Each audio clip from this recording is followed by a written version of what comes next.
আর কিছুদিন পরেই শুরু হতে যাচ্ছে কোপা আমেরিকা। তবে কোপা আমেরিকা বাংলাদেশ থেকে কিভাবে দেখবেন?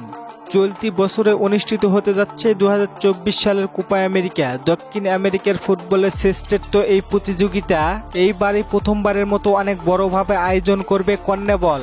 বরাবর কোপা আমেরিকা অংশগ্রহণ করে 10 দল নিয়ে। দক্ষিণ আমেরিকায় 10 দলের কোপা আমেরিকা নিয়ে আয়োজন হলেও এবার উত্তর আমেরিকা থেকে 6টি দলকে দেখা যাবে দক্ষিণ আমেরিকার সাথে, অর্থাৎ 16 দল অংশগ্রহণ অনুষ্ঠিত হতে যাচ্ছে 2024 সালের কোপা আমেরিকা। এরই মধ্যে চূড়ান্ত হয়েছে 16 দল, নির্ধারিত হয়েছে ভেন্যু এবং ম্যাচের সময়সূচি। আগামী 21শে জুন থেকে আর্জেন্টিনা বনাম কানাডার ম্যাচের মধ্যকার ম্যাচ দিয়ে শুরু হতে যাচ্ছে 2024 সালের কোপা আমেরিকার যাত্রা। কোপা আমেরিকার আসন সামনে এসেছে, তবে ভক্তদের মনে সবথেকে বড় প্রশ্ন বাংলাদেশ থেকে কিভাবে এবং কোন টিভি চ্যানেলে লাইভ দেখা যাবে। সেই প্রশ্নের উত্তর মিলেছে। বাংলাদেশ থেকে খেলা দেখতে হলে টি স্পোর্টস থেকে দেখতে হবে। অফিসিয়ালি ভাবে জানানো হয়েছে কোপা আমেরিকার লাইভ দেখা যাবে টি স্পোর্টসের মাধ্যমে। খেলা দেখার জন্য আরও অফিসিয়ালি অ্যাপস ব্যবহার করতে পারেন।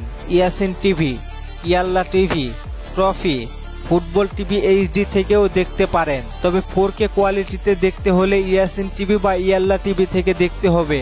এই অ্যাপসগুলো কোনো প্রকার ডাউনলোড করতে কোনো সমস্যা হলে কমেন্টে বলতে পারেন, আমি আপনাদের লিঙ্ক দিয়ে দিব। আর সবথেকে ভালো হবে আপনারা হোয়াটসঅ্যাপ গ্রুপে জয়েন করতে পারেন, সেখানে সব সমাধান পেয়ে যাবেন। তাহসিন ভাই কমেন্ট করেছে, দানিলো কোপা আমেরিকায় থাকবে কিনা? জি ভাই, থাকবে। আসিফ ভাই জানতে চেয়েছেন, নেইমার কি কোপা আমেরিকায় খেলবে?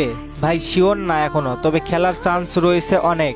রিয়াদ ভাই বলেছেন, কোপা আমেরিকায় মার্কুনহুসের পাশাপাশি থিয়াগো সিলভা থাকবে। না ভাই, এটা হবে না, কারণ থিয়াগো সিলভা অবসরে যাবেন আর কিছুদিন পরে।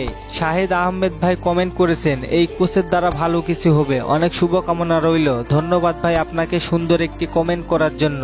রোমান ভাই জানতে চেয়েছেন, রিচার্লিসন কোপা আমেরিকায় খেলবে কিনা? জি ভাই, খেলবে।